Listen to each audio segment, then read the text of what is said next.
यो कहिले भयो कसैलाई पनि थाहा छैन। परापूर्व कालमा एकजना मानिसले, हे सुपा देउराली माता, म लाहुरे बनौँ?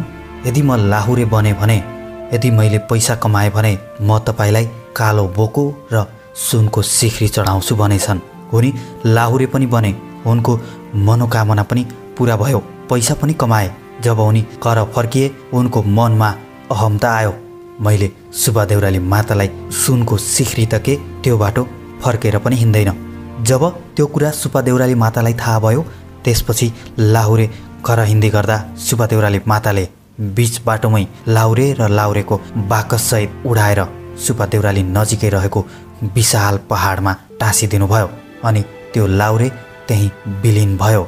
आदरणीय दर्शक महानुभावहरू, आज हामीले यस भिडियोमा सुपा देउराली माताको उत्पत्ति कसरी भयो र लाहुरे टाँसिनुको रहस्य के हो भनेर तपाईहरूलाई जानकारी दिनेछौँ। महेन्द्र राजमार्गको गोरुसिङे सन्धिखर्क सडकको गोरुसिङे चोकबाट झन्डै 47 किलोमिटर दूरीमा रहेको अर्घाखाँचीको प्रख्यात मन्दिर सुपा देउरालीबारे नसुन्ने बिरलै होलान्। यो मन्दिर अर्घाखाँचीको सन्धिखर्क नगरपालिका वडा नम्बर 7 मा पर्दछ। प्राकृतिक सौन्दर्यले भरिएको महाभारत पर्वत श्रृङ्खला अन्तर्गत पहाडको खोजमा रहेको यो मन्दिरको दर्शन गर्न नेपालका विभिन्न जिल्लाका साथै भारतबाट समेत भक्तजनहरू आउने गर्दछन्।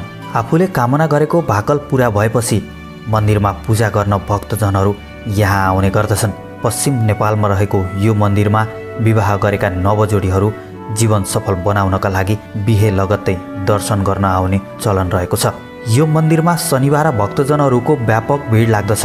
आफ्नो मनोकामना पुरा होस् भन्दै नरिवल, परेवा, जिन्सी सामानहरू मन्दिरमा चढाउने चलन रहेको छ।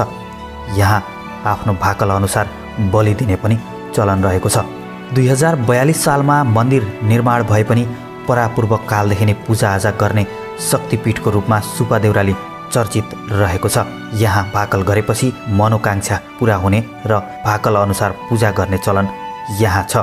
सुपा देउराली नजिकै एउटा ठुलो भिर छ जसलाई लाहुरे टाँसिएको भिरको नामबाट पुकारिन्छ। यो भिरको नाम यस्तो रहनुको पछाडि सुपा देउरालीसँग सम्बन्धित किम्वदन्ती रहेको छ। परापूर्व कालमा जागिरका लागि एकजना लाहुरेले सुपा देउराली मन्दिरमा भाकल गरेका थिए, म लाहुरे बनौँ? यदि उनी लाहुरे बने भने कालो बोको र सुनको सिख्री चढाउने बाचा गरेका थिए। उनको भाकल पनि पुरा भयो, उनी लाहुरे पनि बने। तर उनले भाकललाई अविश्वास गर्दै अर्को बाटो हुँदै घर फर्किने निर्णय गरे। उनको त्यो अहमता माता सुपा देउरालीलाई असह्य भयो। त्यतिकैमा लाहुरे घर नपुग्दै बाटोबाटै माता सुपा देउरालीले जबरजस्ती हावामा उडाएर अहिलेको मन्दिर नजिकै ठुलो भिरमा लगेर टाँसिदिनु भयो। भिर पनि यस्तो छ कि त्यहाँ चाहेर पनि कोही मान्छे जान सक्दैन, जसको फलस्वरूप लाहुरे भित्तामा टाँसिएर विलीन भए। यो मन्दिरमा जे भाकल गर्यो त्यही पुग्ने जनविश्वास पनि छ। त्यसै आधारमा यस तीर्थस्थलको महिमा र गरिमा बढ्दै गएको छ। महाभारत पर्वत श्रृङ्खलाको ठुला ठुला पहाडको खोजमा प्राचीन शैलीमा निर्मित सुपा देउराली मन्दिर छ। सुपा देउराली मन्दिरको स्थापना कसरी भयो यो जान्नुभन्दा पहिला यस भिडियोलाई लाइक गर्नुहोस्, च्यानललाई सब्स्क्राइब गर्नुहोस्। तपाईँ सबै घर परिवारको सुपा देउराली माताले रक्षा गर्नुहुनेछ।